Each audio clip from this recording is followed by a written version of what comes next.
ইমকন one এটি একটি emergency contraceptive pill.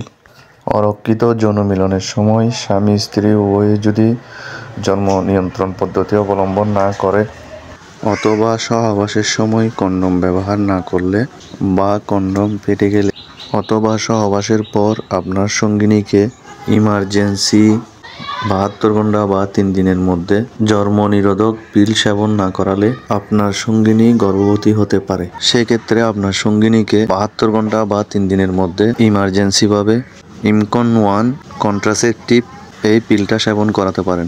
এটি রেনাটা কোম্পানির একটি পিল, দাম 70 টাকা। ইমকন ওয়ান প্যাকেটে একটিমাত্র ট্যাবলেট থাকে। ট্যাবলেটটি 1 গ্লাস পানির সাহায্যে মুখ দিয়ে খাওয়ার মাধ্যমে অরক্ষিত যৌন মিলনে গর্ভধারণ রোধ করা যায়। সো ভিউয়ার্স, আশা করি ভিডিওটা সবার ভালো লেগেছে। যদি ভিডিওটা ভালো লেগে থাকে অবশ্যই লাইক কমেন্ট দিবেন আর আমার চ্যানেলটা সাবস্ক্রাইব করতে ভুলবেন না। আশা করি সবাই ভালো থাকুন, সুস্থ থাকুন। ফার্মাসিস্ট ফারুক এই চ্যানেলের সাথে থাকুন। ধন্যবাদ।